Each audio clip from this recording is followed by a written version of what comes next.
சத்தியம் உங்களை விடுதலையாக்கும். கர்த்தராகிய இயேசு கிறிஸ்துவின் நாமத்துக்கு மகிமை உண்டாவதாக. சத்தியம் உங்களை விடுதலையாக்கும் என்ற நிகழ்ச்சியிலே உங்களை அன்போடு கூட வாழ்த்துகிறேன், வரவேற்கிறேன்.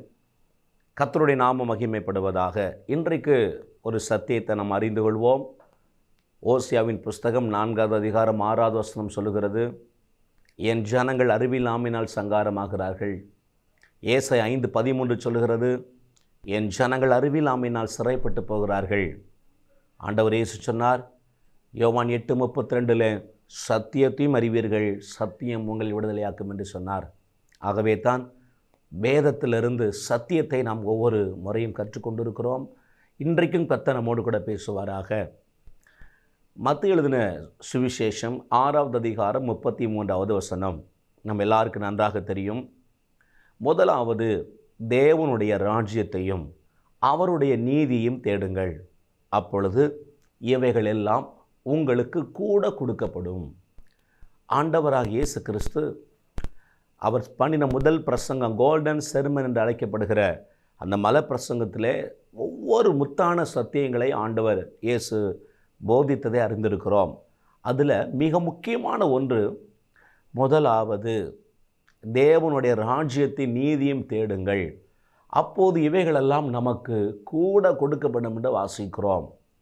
இவைகள் எல்லாம் என்றால் இன்றைக்கு நாம் நாடி தேடுகிற நன்மைகள், உயர்வுகள், ஒரே வரியில் சொல்லப்போனால் நம்முடைய தேவைகள். அநேகருக்கு நிறைய தேவைகள் இருக்கிறது. சுகம் ஒரு தேவை, குடும்பத்தில் சமாதானம் ஒரு தேவை, குடும்பத்தில் பொருளாதார விருத்தி ஒரு தேவை, கடனில்லாத வாழ்க்கை ஒரு முக்கியமான தேவை, நீடித்து ஆயுளாய் வாழ்வது லாங் லைஃப் ஒரு தேவை, பிள்ளைகளுக்கு திருமணம் முடித்து கொடுப்பது ஒரு தேவை. அநேகருடைய தேவை அதுவாக இருக்கிறது. அநேகருக்கு குழந்தை பாக்கியம் இல்லாதது ஒரு தேவையாக இருக்கின்றது. குடும்ப ரட்சிப்பு ஒரு தேவையாக இருக்கின்றது. வீடு இல்லாதவங்களுக்கு வீடு ஒரு தேவையாக இருக்கின்றது. வேலை இல்லாத பிள்ளைகளுக்கு வேலை ஒரு அவசியமான தேவையாக இருக்கிறது. இப்படி தேவை என்று சொல்லி நிறையவற்றை அடுக்கிக்கொண்டே போகலாம். ஒவ்வொருவருக்கும் ஒவ்வொரு விதமான தேவைகள் இருக்கின்றது. ஆனால் ஒரு உண்மையை சொல்லட்டுமா, இப்போ நான் சொன்ன ஒவ்வொன்றுமே நம்முடைய தேவைகள் இல்லை. நாம் எல்லாருக்கும் இருக்க வேண்டிய ஒரே ஒரு தேவை இருக்கிறது. ஒரே ஒரு தேவைதான் நம் எல்லாருடைய பிரதான தேவை. இந்த பிரதான தேவை சந்திக்கப்படுமானால், நான் சொன்னதே ஒவ்வொன்றாக அந்த எல்லா தேவைகளும் தானாகவே சந்திக்கப்படும். அது என்ன பிரதான தேவை அப்படின்னு கேட்டிங்கன்னா, அந்த வசனம் சொல்லுகிறது, தேவன்தான் நம்முடைய பிரதான தேவை. தேவனோடு உள்ள உறவு தான் நம்முடைய பிரதான தேவை. தேவனுக்கும் நமக்கும் சரியான நிரந்தரமான ஆழமான உறவு தான் நம்முடைய பிரதான தேவை.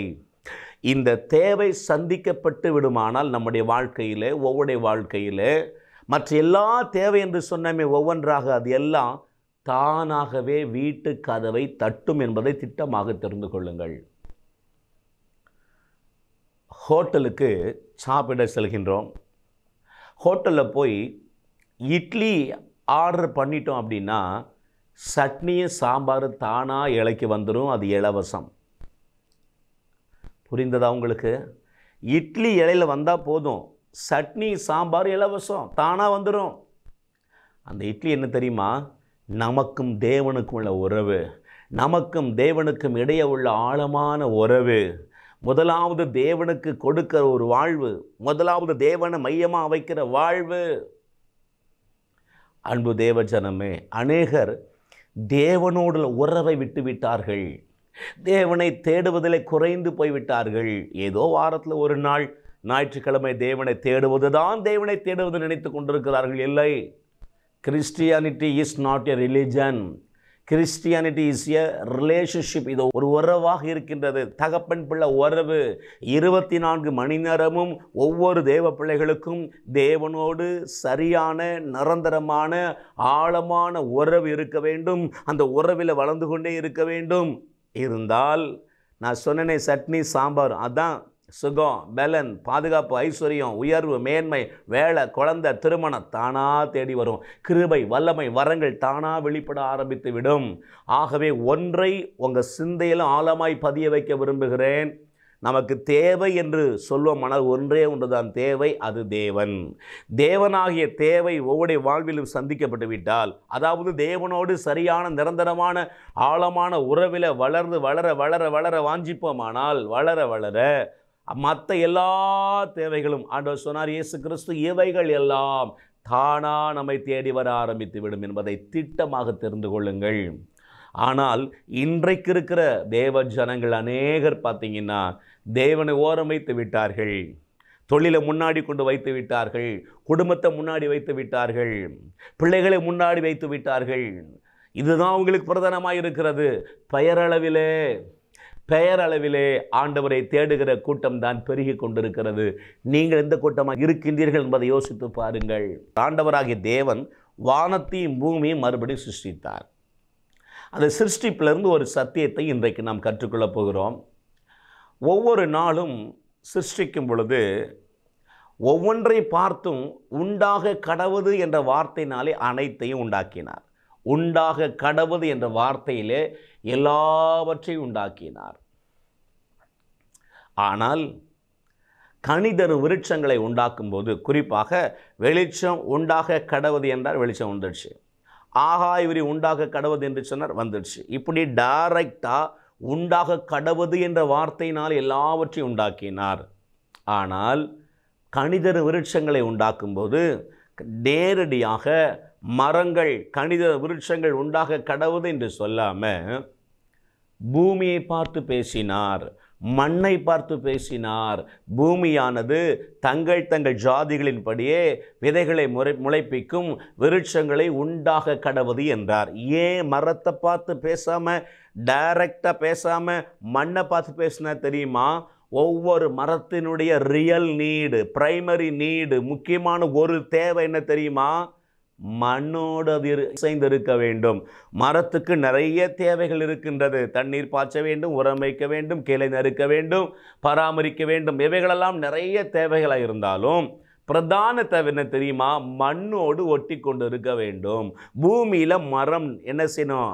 அட்டாச்சாக இருக்கணும். இருந்தால் தான் என்றைக்க ஒரு நாள் கண்டிப்பாக அந்த மரம் கனி கொடுக்கும்.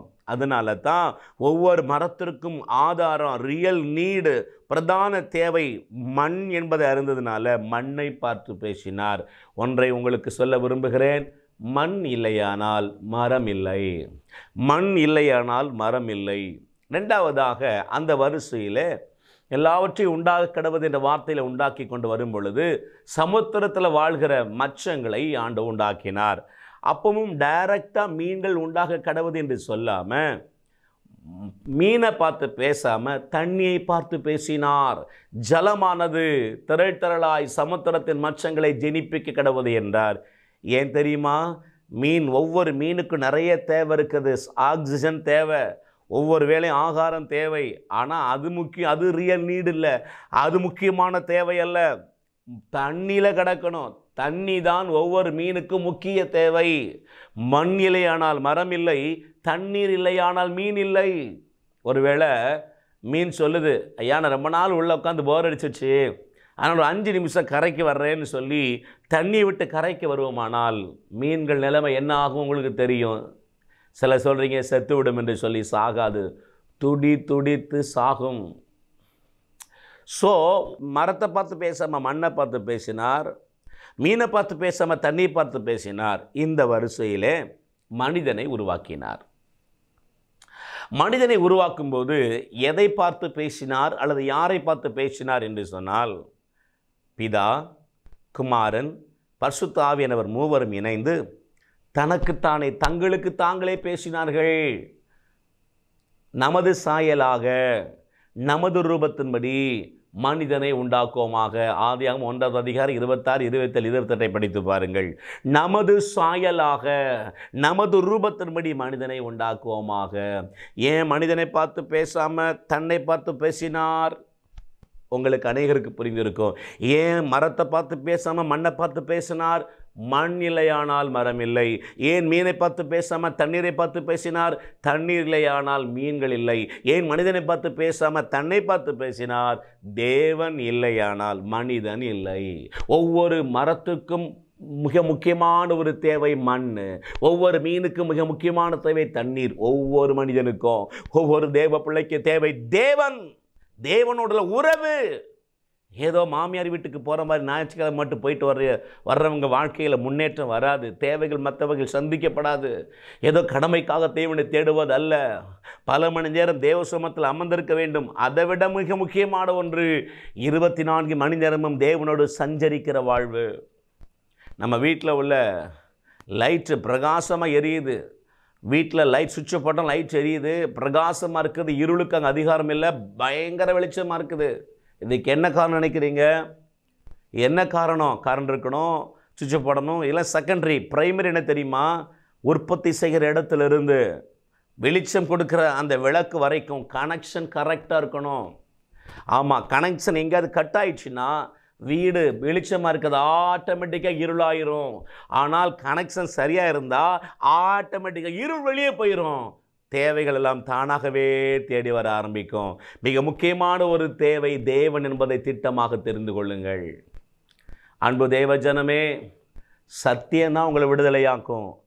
ஸோ தனி ஜபம், வேத வாசிப்பு, தியானம், அறிக்கை, சபை கூடி வருதல், இது அஸ்திமாரமான ஒன்று.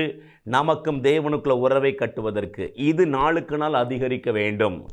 அதை தாண்டி 24 மணி நேரமும், ஒருவேளை 2 மணி நேரம் ஜெபம் பண்ணிட்டீங்க, அடுத்த 22 மணி நேரம் தேவனோடு சஞ்சரிக்கிறவங்களாக இருக்கணும், தொடர்பில் நிலைத்திருங்களாக இருக்கணும், உறவாடக்கூடியவங்களாக இருக்கணும். ஸோ தேவனோடு நெருங்க நெருங்க நெருங்க, அவரோடு ஒன்றரை கலக்க கலக்க. வேதம் சொல்லுது, நான் மெய்யான திராட்சை செடி, நீங்கள் கொடிகள்.